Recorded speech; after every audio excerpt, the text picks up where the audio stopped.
Good morning, everyone. So I think I'll begin with my general introduction to the webinar today. It's really good to see so many people joining in, and welcome to this latest webinar in our series. Hopefully quite a few of you have joined previous webinars in this series, because we're now on to number 5. Craft Skills for Garden Conservation began just over a year ago at the end of the year before last. And the whole point of this Erasmus funded scheme is to find and develop and share best practice in heritage horticulture.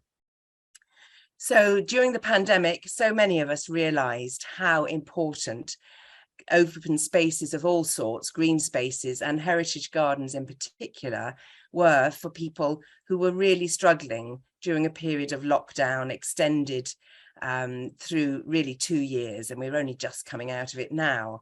And gardens require so much skill and knowledge. There was a recognition that during that slightly quieter period, when a lot of our gardens were closed to the public, we should start thinking about how we can share our skills throughout Europe and improve on best practice. So we've got 9 different fields that we identified as important to this really crucial skill. And also we had to find the best way of sharing those skills in a huge geographical area. So during the winter, we run these webinars, 3 each winter over 3 years, making a total of 9. And during the summer, we have practical workshops. So we had 3 practical workshops last year. We've got 3 to come this year, which we'll be telling you about a little bit later. And of course, the website can show you the films, and the recordings of these webinars are all available. So there are 7 partners in the Craft Skills for Garden Conservation project, including 5 different countries. So Sweden, Norway, UK, Germany, and the Netherlands. And they're listed are our partners. I haven't introduced myself. I'm Kate Nicoll. So I'm employed by Vea College, who instigated the whole project, as the workshop coordinator. But my background is as a head gardener in a National Trust garden in the UK, and then I ran the National Trust's garden training programme for several years. So we all come from different backgrounds, but with a passion for horticulture. So this is the 3-year project. So we're just started year 2. And as I said, we've got the 9 webinars, the 9 workshops, and 5 seminars, which round off the whole thing, trying to summarize what we've learned from each other in those 3 years. There's the overview. So you can see where we've got to. We're now up to trees in historic gardens in climate change.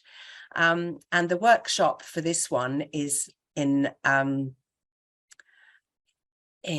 just realized yes, that's right. The dates round a different way for me, in September. So we've got a little while before the practical workshop, but I think you can already register. So at the end of this webinar, if you feel that the topics that you've covered warrant traveling to Germany, if you're not based in Germany, then please do register, because it is likely to be quite oversubscribed, I would imagine.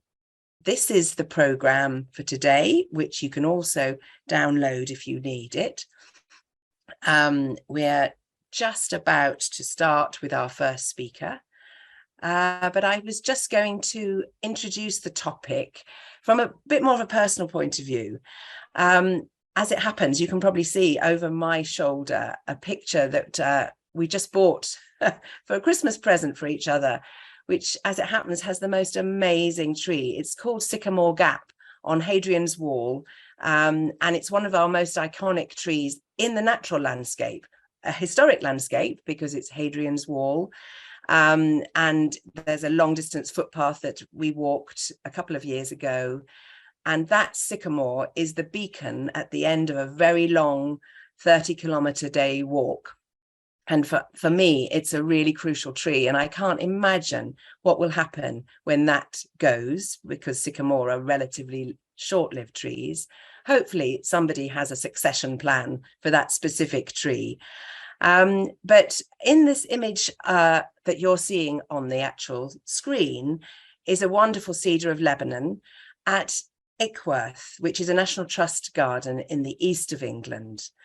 And that one, if you look carefully in the bottom right of the picture, there is the baby sycamore in waiting, cedar of Lebanon, I beg your pardon, in waiting for its parent plant eventually to decline so badly that it will have to be removed. But there is the replacement ready for it.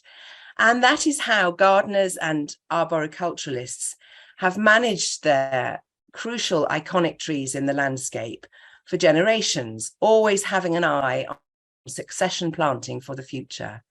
But in the last few years, that strategy really hasn't been enough. And we're starting to see, as you'll hear in all the presentations, how we need to rethink our succession planting with climate change affecting different species of trees so drastically. One of the visits that really brought it home to me last summer, which was so hot and so dry in the east of England, I was visiting the botanical gardens in Cambridge, and more than 2/3 of the garden was guarded from all the paths were blocked with the awful tiger tape, as we call it, the warning tape, because there were too many trees that were at risk of losing limbs due to the stress of the climate. And that's where I think suddenly the managers, not just the gardeners and the arboriculturalists, start to sit up and take notice. If the public can't see more than half of the garden because it's dangerous, that is where we really do have to take the whole topic seriously. And all our speakers here have known that for many years. They've been researching, they've been recording, and they really have some ideas, both practical in terms of the skills that we need as gardeners to maintain our trees during these difficult times, but also the more scientific knowledge that we need to keep our gardens looking good. So our first speaker is Philip Sattler, and he's very well placed to have seen those changes over the years. He began his gardening career over 50 years ago as an apprentice gardener in Munich. He made the switch to landscape architecture, and he's been responsible for planning the green spaces of Berlin for many years, most recently as managing director of the Green City Foundation. And his experience has led him to form a group to try to tackle these problems collaboratively. And it's the acronym actually doesn't quite work, IHGIK in English. I've translated it, I don't know if this works for you, Philip, as the Historic Gardens and Climate Change Initiative. I don't know whether that spells it out. But he's going to talk about this wide range of damaging effects affecting trees in parks and gardens due to climate change.